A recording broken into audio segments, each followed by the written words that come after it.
quick intro, Joey Connect, senior leader with a company called Proteus. We're based out of the Lincoln, Omaha area. We've been out of there for 20 some odd plus years. So look forward to walking you through some all of us. Obviously, you've signed up for, I think you can see on the screen, is, B2B customer onboarding. And I'm not going to be demoing you any. Obviously, we have a world-class product in this space. This is more sharing knowledge and education around just things we've seen over the years and just tips and best practices if you are setting up your first customer B2B experience or onboarding experience, or if you're even just thinking about refining some things in your processes overall. So we're going to kind of cover the gamut here. Give me one more second just so I can get these folks in, and then we're going to cook this baby up.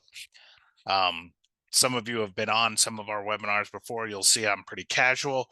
I'll also kind of tell you kind of what I think, a little bit opinionated on some of these things, and because sometimes that's where the nuggets of knowledge can really help you when we're progressing through what is challenging, right? So we're going to talk about that here in a little bit. So again, I appreciate the time, your talent, your treasure, and let's hop into this bad boy. So a couple of things right out the gate. So kind of risks. So some of you are here and you're talking about creating your first B2B customer onboarding experience. The good news is you're not alone, and that's quite okay. Typically, this comes out of obviously different growth mechanisms within the organization, or you're doing different kinds of projects that have to be handled differently, or products, or SaaS. One thing I will note is obviously this is an open webinar. So I'll be covering kind of a couple of different use cases, meaning if you're a professional services group, SaaS company, software, any of all of that, some of this, is a little bit of a blended strategy, just obviously for the overarching, and then the importance of onboarding obviously is extremely critical, as it's a very common place for where churn lives. And it's also a big factor just in the success of your company. And so sometimes, and you guys can course correct me, but sometimes onboarding in some organizations, not all, um, is kind of a thought after, or an afterthought, I think is probably a better way of saying that, because everybody organically focuses so much on kind of sales, and then there's tons of stuff about CS, but customer success after they're onboarded, depending on your industry, account managers, whatever you want to say. But there's a very mission critical. We really see kind of globally, if your onboarding is off, it's almost correlated in many cases to 30% of your non-renewal. I'm not going to say churn because it's not just for software; it's also for other kind of companies. So it's very, very important. And so I should say, and anything I'm saying here, you can R&D it, which is rip off and duplicate and use for presentations internally. You'll be getting the deck, the video, and everything, and quite a few other resources based on today's presentation. So rip off and duplicate, spread the word, fight for your budget, fight for your rights. So pretty awesome. So that you're here, now leverage the information moving forward. So we're going to jump into it pretty aggressively. So I always like to think, obviously you're here to build some initial onboarding kind of concepts for your group. There's a couple overarching themes that I like to share first, and then we're going to get into not necessarily the nitty gritty, but get into some more meat with the potatoes on the actual process itself. So let's look at um, the environment. So a lot has changed. And I don't mean trees and water here. What I'm talking about here is that for many of you, um, the amount of people involved in the process has substantially blown up. And then for many of you, they're all over the place, different time zones, different things, just a whole lot of people. And so you got multiple variables here. You have kind of your team, which many of you maybe after COVID, even before COVID, obviously you're spread out all over the place. And then the same thing happens then with the client that you're onboarding, right? So the people are spread out just everywhere. And let's just be honest, the number of people on these transactions, aka onboarding, even the sales process, obviously a little bit more tip of the spear there. There's just many more people everywhere. So it's a many on many, it's a consensus. And then obviously once you're onboarding, if you're doing a technical onboarding, you might need all sorts of different people involved there from a compliance perspective, all sorts of people from an integrations perspective, just all sorts of folks, right? So the problem itself metastasizes pretty quickly when it's not just simply, oh, we're onboarding one person to one person and that's all we need to do. It's really a big undertaking with a lot of different stakeholders involved.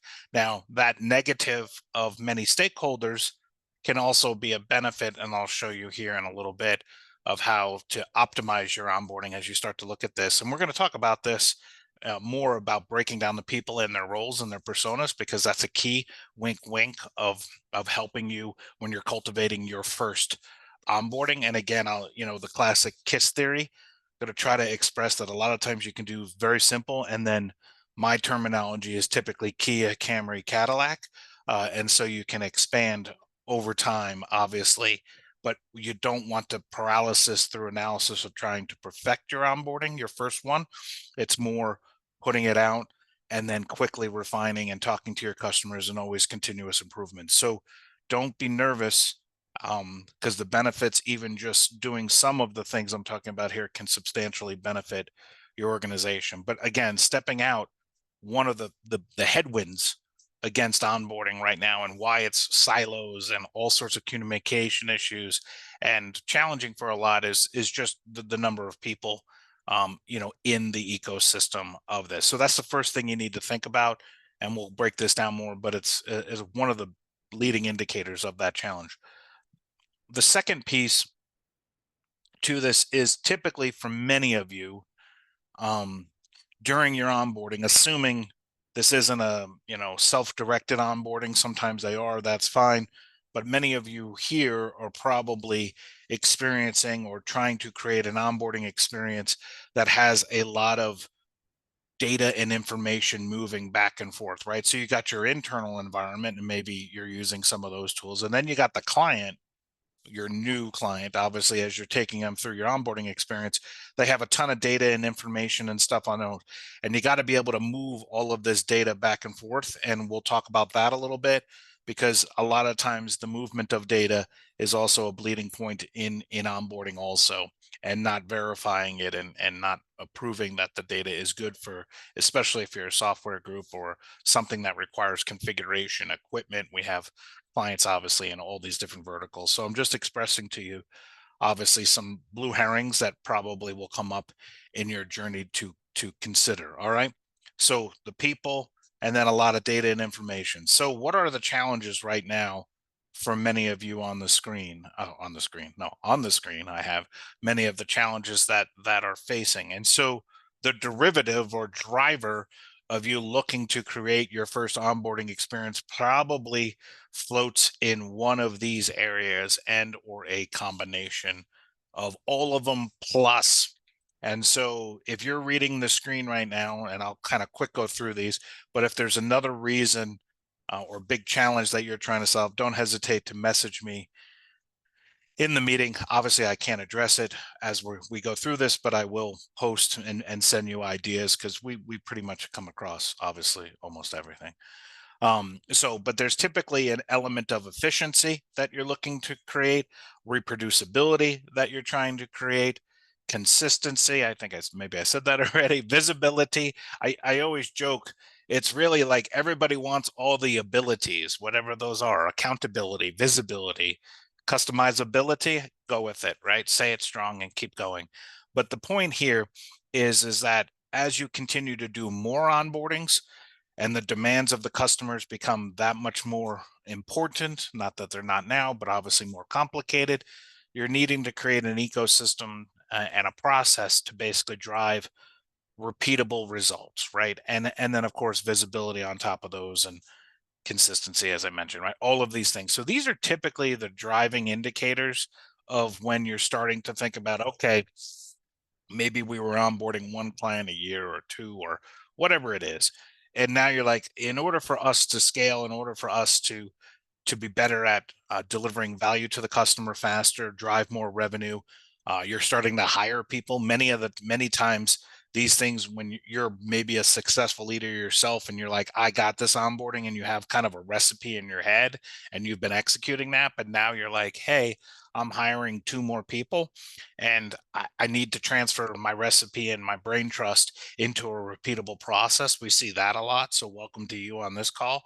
We also then have the flip side of the equation where you might have 20 team members and you're looking to manage resources more effectively and do this at scale because maybe you're bringing on 500 more projects or 500 more clients in the next 18 months, 24 months. So there's varying needs, but some of these are also valuable to you that maybe this isn't the actual challenge you're facing right now, but this is predicting that these will be. So it helps you kind of think through some of those elements of that. All right. So these are the challenges. You signed up today, so I'm assuming you have a bleeding point on one of these or more, or as I mentioned, Slack me or not Slack me, uh, through the chat. Send me if you have something else, and we can help you address that with some ideas.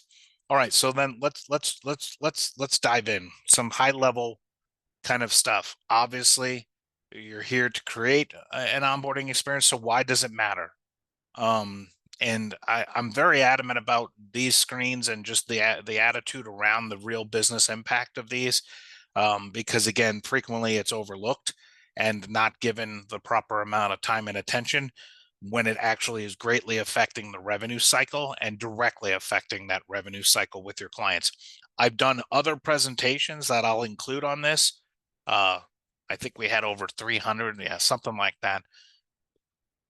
People attend it's never one and done during onboarding. So for many of you, you're onboarding the client for the first time to deploy a thing, a project, a solution, a software, whatever, but then you're continuously onboarding them again and again. Maybe that's to another division of the company, more user base, or it's a whole new feature model that's going into it. So the concept of onboarding being a one-time transaction is false. It's typically multi-onboardings, and then within that, obviously, there's this risk that is associated with all these of the churn, revenue expansion, all of the elements that I've already started to talk about here. So that's why in the matrix of the business, as you're starting to look like where does onboarding fit, in some of your organizations it's in sales, some of you it's an actual group called implementation, and some of you it might be something like customer success or account management. So there's a couple little areas within the organization, but they all have to be harmonized around this because it is a dramatic impact to the actual, what I would call, not even dotted line, direct line to revenue. And if you're a SaaS or reoccurring revenue product company or anything like that, the obviously lifetime value of the customer is dramatically associated to this. So it's a real topic, it's a real problem, and it's a real threat or risk to your organization. So when you need time at the table with other leaders, make sure you're kind of establishing the why in a very strong way. And that's why I share these, because it's not just a sidecar, it's a car, and it needs to be treated that way, or you'll start to see some of the effects across the entire life cycle of your revenue. Again, project-based companies, I don't care. Professional services, I don't care. SaaS companies, all the same, all the same. And so it's very, very important. So kudos to you for trying to improve that for your organization.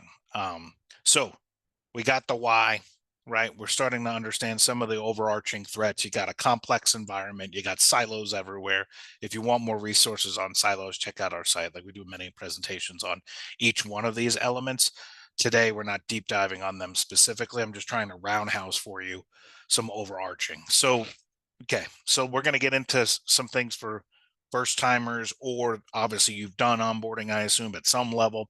So we're really just going to start to build on some pieces of the process here. So aligning customers and internal KPIs. So a lot of the times in a first meeting, we can talk to people, we say, well, what does actually success look like for the 3 stakeholders on this transaction? The customer, AKA your team, and maybe other team members within your environment, and then executive stakeholders, a lot of times on both sides. Okay, so that's, what does success look like for you? Is it just getting them live? I'll argue about that in a little bit. Like, live is worth nothing. Um, I'm going to get into that. because you're not yeah, I'll get into that. I got to hold the horse here. So you really have three groups that you need to be looking at: is what does success look like? Of course, this can splinter out if you have different product lines, all sorts of things. But when you're trying to build an onboarding plan for the first time, keep it simple.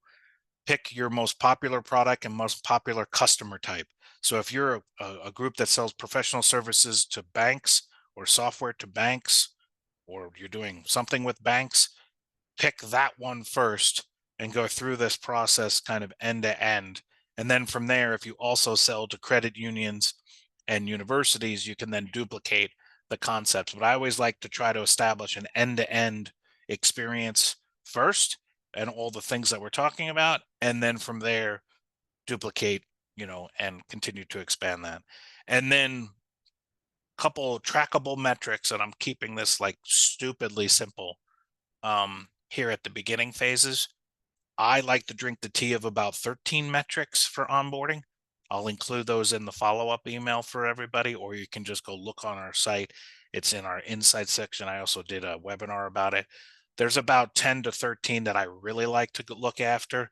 And again, that's as you get more sophisticated in your deployment. But at the first initial stages of building onboarding for your first time, it's time to first value, implementation time, meaning tracking your team, or yourself, obviously, and then adoption or project impact rate. And I'm going to quickly go through these.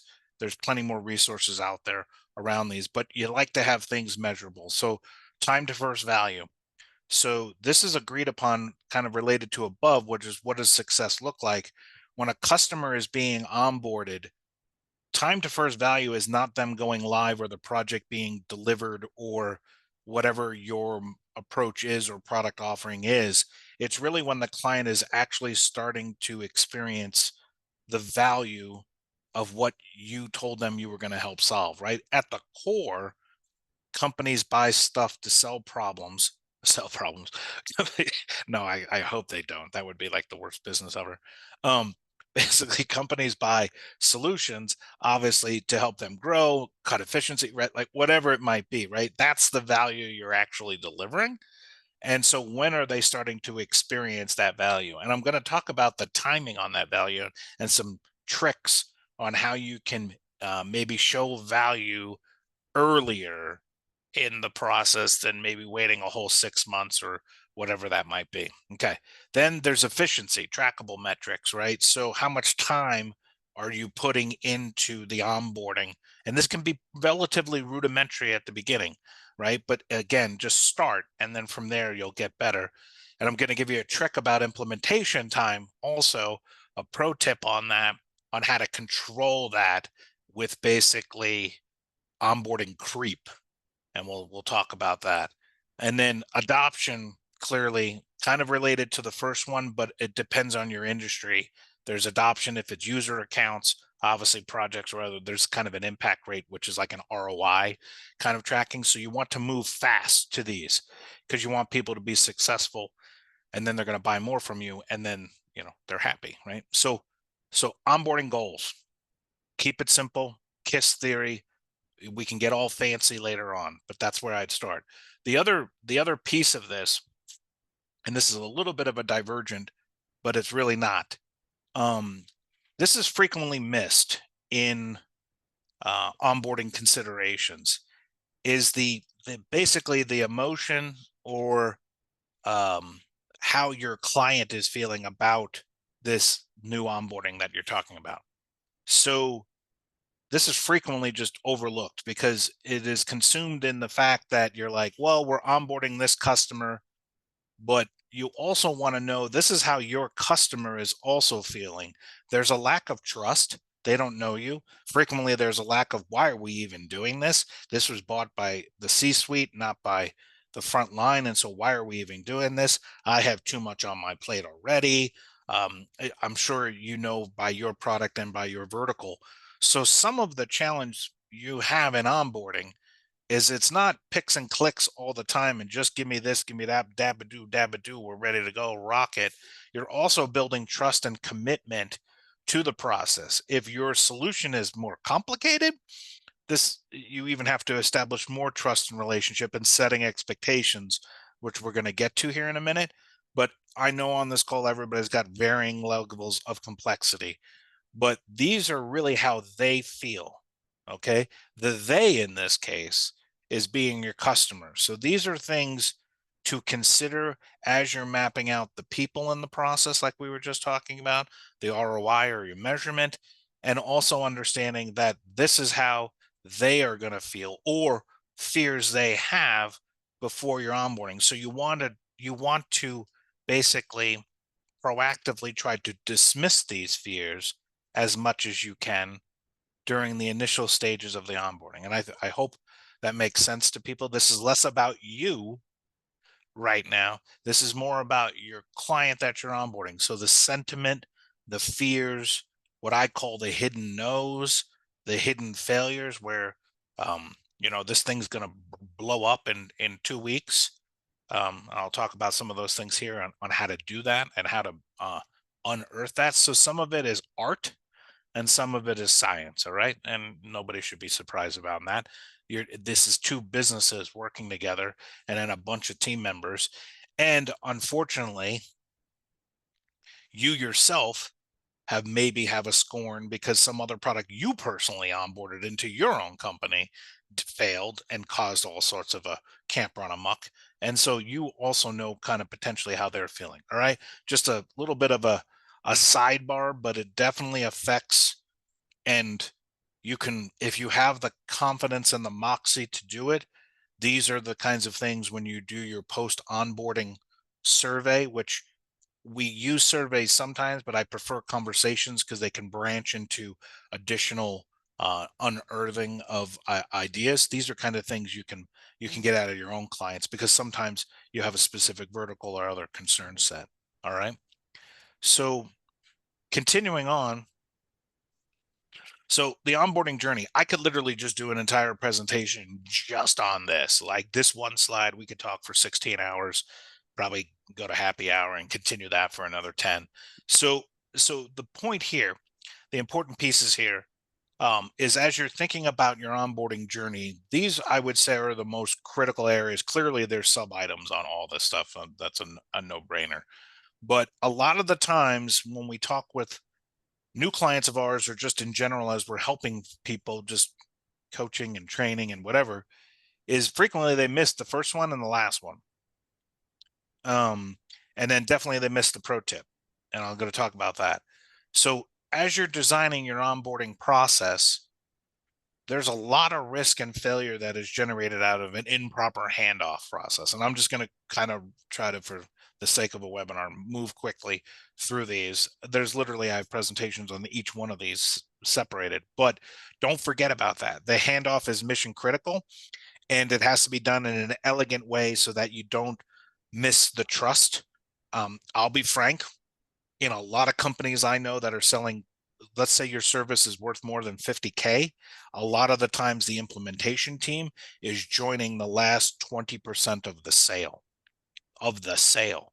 So you're coming in as a SME, as a trusted advisor to make sure it's very, very smooth and expectations are clean. If that relates to you, that's a nugget of knowledge you can steal and go with it. Maybe some of you are already doing it, but we see a lot of implementation teams joining at the end of the sale, especially anything over 50K. All right. So handoffs, don't miss that in your onboarding journey. The second one is kickoffs. Clearly, I think everybody kind of knows what a kickoff is, but here's where the rubber hits the road. Many of you have limited resources. You might be like, hell yeah, it's just me. So you might have limited resources. So what we help a lot of clients with during kind of laying out their B2B onboarding journey is when you do that kickoff, having a concept called a readiness score. And what we mean by that is the client even ready to be onboarded? So many of you are thinking about, oh, I want to get clients live in 45 days or 60 days or whatever it is. I don't care what it is. The problem is when you crescendo into their environment, that first time you meet them, there's a lot of things that, one, their data might not be ready. The people aren't even available. Becky is going to be in Cancun for 2 weeks, whatever it is, right? There's a lot of things that if you properly question it at the beginning and figure it out, you can determine whether or not they're even ready for onboarding, right? And so that's not killing the onboarding. It's just making sure that maybe they need additional internal prep time to be ready, because you're setting the right expectations that when you're going to bring in your other people from your onboarding team or engineering or consultants or all the other resources that are needed, they're brought in for that concentrated period of time to get the client live and out. Okay. So it's kind of like making sure you're teed up for success instead of starting and then figuring out, oh boy, all this. And now you're just adding weeks, days, weeks, and most importantly, cost. And, so this is what we're talking about, tracking cost. And then also that time to value, you want to make sure you're calculating off that real start date, not maybe the mythical kickoff, which really wasn't your start date because you haven't started to leverage resources. This can dramatically affect your profitability. This also makes your clients feel that much better because everybody gets frustrated on both sides if crap is starting to drag out too long. All right. Like, that is a pro tip of pro tips. You can call it whatever the heck you want, but that will dramatically help expectation management coming downstream. So handoff, kickoff. I'm going to skip some of the middle ones here because you guys all know these things. Map it to your business. You're smart. So implementation, testing, and acceptance. Okay.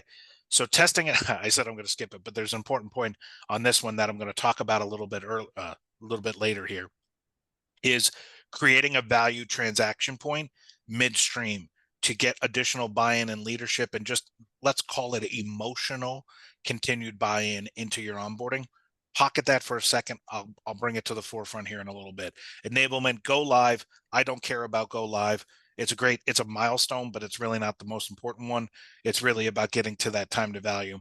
And for a lot of clients also, where they seem to miss it, and really helps them build that trust and make sure it's adopted correctly or deployed correctly or whatever it is onboarding teams typically don't, you want to call it a tiger team, you want to call it whatever, don't leave the client for first 120 days, um, to maintain that trust relationship and quick fixes or quick explanations, whatever it is, to guarantee the best adoption possible or deployment or whatever it is.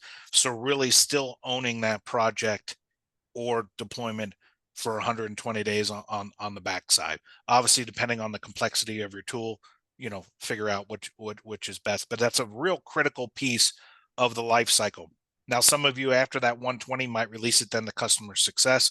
Some of you know it's really the same people you're just doing, but it's a heightened. We track that typically differently for our clients because it itself is a very important piece, just like the handoff. They're like, what would you call those, bookends, basically, right, of the process that are extremely, extremely important and valuable. So okay, so I said a lot there. Obviously, like I said, that could just be a webinar, but as you are building your first process, use these as the categories and then start to back in, again, simple concepts, and I can share with you more in templates. But the point is your business the best, to create something simple at the beginning. Just use these, and then of course maybe some of the elements there. All right. So continuing on, lot there, but just think about it. Take your notes. And okay, so assign roles. I got to keep moving here. New Yorker, I can talk fast. So again, I keep it simple. I'm going to tell you stuff that's going to probably sound complicated, but when you want to get to full scale, it's very important to know on both sides of the transaction, the users and the personas and the types of people, because based on all that, you can create a tremendous amount of automation and efficiency and follow up and everything like that. That might not be what you want to do on the first one, but I'm just saying you will want to get to there so that there's efficiency in just the management internally for your team. And then also on the customer side, knowing, like, a simple customer side would be, you have IT compliance. Well, that's a group of people, and you want to have information and processes around getting them to approve your product as fast as humanly possible, right? So things like that. Everybody on this call, I'm sure, knows RACI. Just Google it and you'll find everything that you want. I will say there's a tool you should use, which we're going to cover here in a second, called like a mutual plan, to make that become reality. But ultimately, you have people and then the responsibilities they have. And then, of course, you need the execution of that, which I'll share with you a concept that that does it very well. But when you're looking at your first onboarding, you want to take into consideration, what do we have to do internally, and then what do we need to have the customer engage with, and how can we get them the right information fast so that you're multi-threading when you're onboarding. You're not doing it linearly. Like I said, big topic, but in the beginning, keep it simple, stupid, and like what you need to collect, right? And you'll be able to build it out from there. And there's plenty of resources to help you with that. Okay, building off of that, no matter what you do, to get that mutual accountability, to more importantly win the homeworks, because success in onboarding is not in the meetings. Success in onboarding is in between the meetings.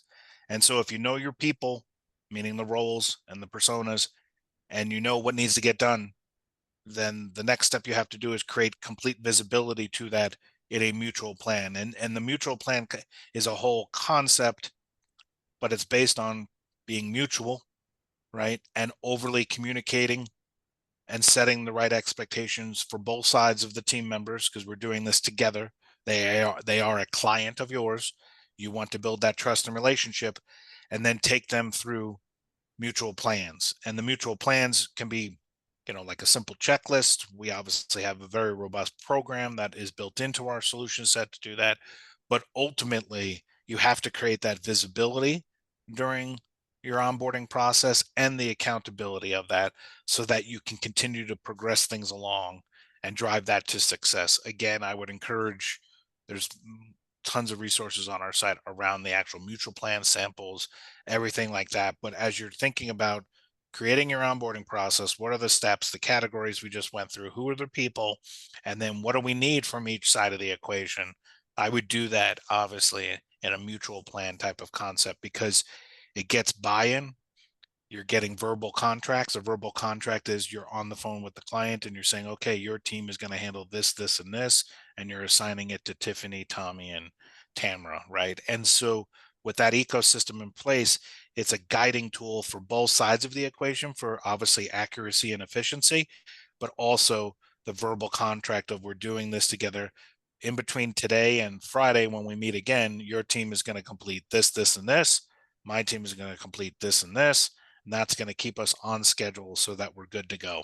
And so again, there's hard skills like the tracking and monitoring and all that, and of course automations to help with that, but then also the soft skills of just creating that environment of trust and accountability for your customers that you're onboarding. And it will pay massive dividends, from ghosting, massive delays, all the things that start to come out of disconnected onboarding experiences, right? So I'm giving you kind of the art and the science there. So the people, the process stuff, but then wrap that into a concept like a mutual plan. You can call it whatever the heck you want.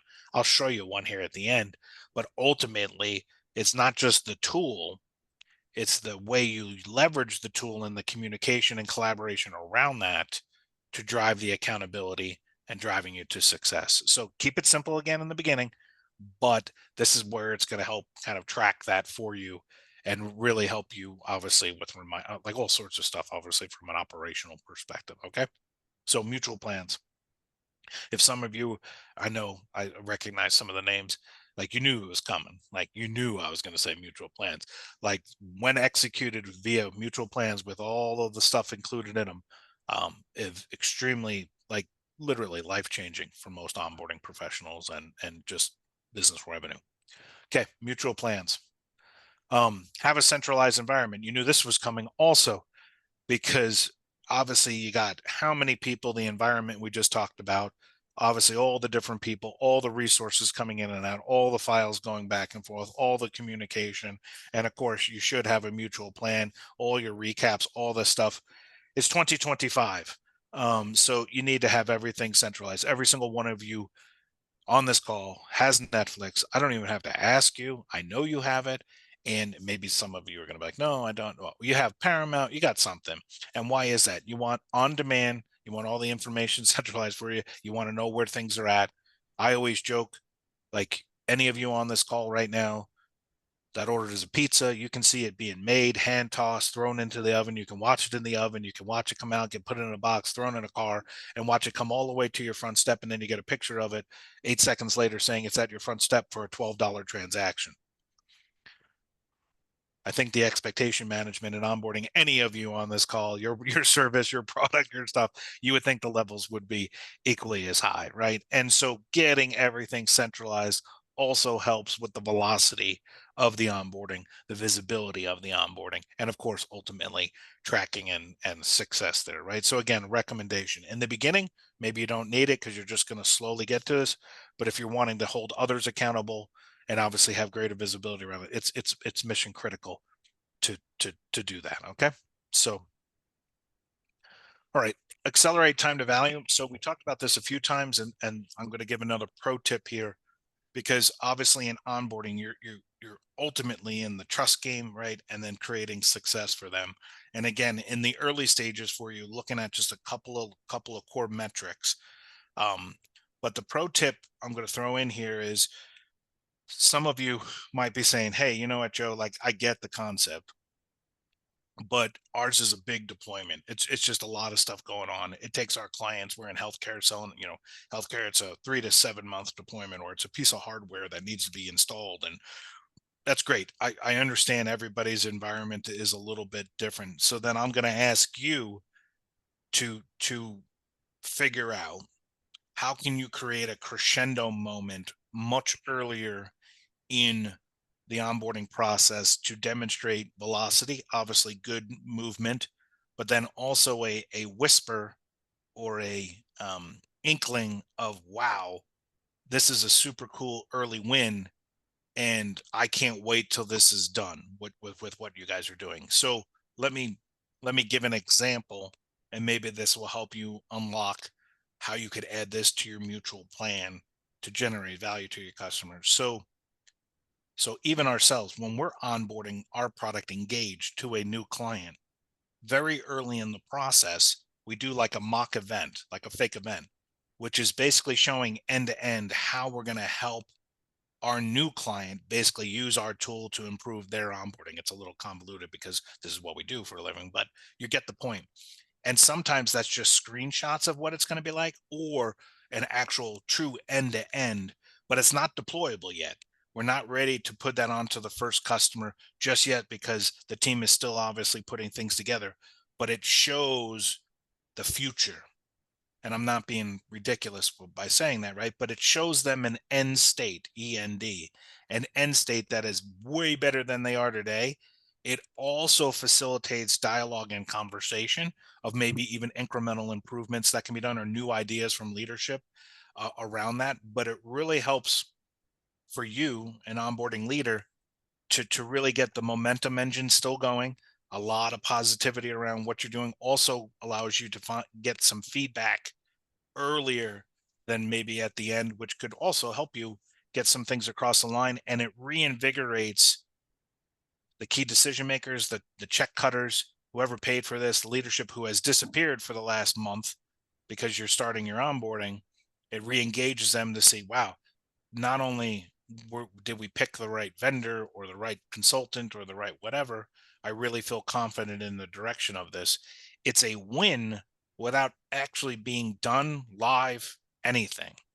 Very, very important, especially if you have, a longer sales cycle. If you're, that's why I say in the first 30 days, it can be 45. It's kind of a little bit of a ratio. I don't have numbers to like exactly say this is this, but if you're, pick a middle point in your onboarding. If your onboarding takes 6 months, 3 months in, show something, right? Like it's somewhere around there, because again, you're trying to create that value chain, that trust and growth there. All right. So pro tip, obviously you're measuring all your stuff, and then you're kind of carrying that through to the end, and obviously automating and getting better. But for many of you today, this is the first step in a journey. I'm just kind of giving you hopefully enough information to avoid the potholes, and then also to create some additional steps maybe that can help, add value to it. So what do we see? And these are things that you can use to quantify and your ROI calculator for your bosses, division, whatever. like obviously some of this says, obviously this is what we do for a living, but we see kind of normally just by taking onboarding and going through the steps that we talked about, you're going to see a lot of efficiency on your own side just because technology can follow up for you. It also can drive mutual plans. It can do a lot of things for you no matter what size your team is, substantially 20, 30, 40% efficiency. It can drive TTV, time to value. We can cut days, weeks, depending on your process, could even be months, depending on how complex it is. So the valued play look at that. The 14 of the slide is, whoa, I shouldn't have clicked. That was bad, team. All right, I won't touch the screen. Um, but besides just having all the things that we talked about at the beginning, all the abilities, visibility, accountability, all these other things, you're also having real value to you, real dollars and cents, whether that's reducing your churn, obviously, because you're onboarding more effectively, efficiency with your team members, again, 30%, not an unheard of, it's almost like guaranteed, depending on how the client is set up, tons more engagement, TTV value, like we talked about. So the benefit of you going through this process, you can start to calculate some of that on your side to again build your business case for what you're doing, not only with maybe the acquisition of new team members, but also efficiency if you're looking to buy a tool to help with this process, obviously like us. But it doesn't matter. Like ultimately, from a business perspective, this is the benefits that I know 100% can happen for you if you take that structured process that I just shared. These will pan out. Some of you faster, some of you, depending on the complexity of your thing, take a little bit longer time to metastasize to reality. But no matter what, with the right buy-in, the right processes, the right execution there in your B2B onboarding, you will see these results. All right. So I'll provide all of these so you can socialize these internally and start to build out your kind of thing. I'm not going to go through, I have more slides on performance like I was just talking about. These are all like 100%. Again, like joking with the Camry, you have a very high percentage chance, 80% and north, to see these without a doubt. So I just want to share, though, for some of you, because mutual plans are so important, like I should have a necklace about mutual plans, but um like a winner's chain or whatever, right? Like a goat chain. Um, but let me just, so this is our product. We're not going to get into it. Literally, I'm not going to demo you, but we create obviously centralized workspaces to guide processes. But when I look at an actual checklist, like this is a mutual plan for us. So it has internal facing stuff, external facing stuff, and it just brings the process that we were just talking about and how you're going to set that up to life and accountable, and obviously all the automations and all this stuff. I'm not going to walk you through this tool. I'm just want to make sure you understand when I say the word mutual plan, what it is it's laying out for the customer the journey that we just walked through. Then underneath these things, obviously there's internal and external facing responsibilities. But this is your guidepost for building that trust, guiding them from obviously whatever it might be. And of course, we do different things for like the next 120 days onboarding. This is just a simple one that really you can take a picture of the screen. I'll send this out. But ultimately, when we say a mutual plan, it's both sides of the equation, who has to do what, and reusing that and communicating and commenting and aligning on that to drive success. Because if you do that, then tools like ours and others and whatever you want to do manually, if you want to at the beginning, can new for you drive success, drive the accountability, drive all the things to not only your team, but also the customer, because you're wanting them to adopt it fast. So there's a rhyme, a reason, and a methodology of how you build your journey, create the journey, and then how by doing that you can leverage how it's set up to make you and your team way more efficient, the customer way more accountable, and ultimately win in the competition of onboarding. So with that, I appreciate everybody's time. 1:47 on my end, exactly on time. I appreciate it. Again, some follow-ups. I will share out obviously this presentation, all of the resources that have been discussed. And then one of the things I also offer is if any of you have questions or unique circumstances that you're like, how would this work for this, and this, I include my personal calendar for a one-to-one conversation, which is not a demo, to understand your business and share with you ideas. If it makes sense after that, then you can say, yeah, you know what, I'd like to dig into this more. But really, it's more of providing the wealth of knowledge we have to helping other companies scale and grow. And yeah, that's what we do. That's how we work here. So again, I appreciate everybody's time, effort, energy. Hope there were some good takeaways here today. I hope so. And we'll talk at the next webinar. Check out the webinar listing, all sorts of great resources out there. Thanks again, everybody, and we'll chat soon.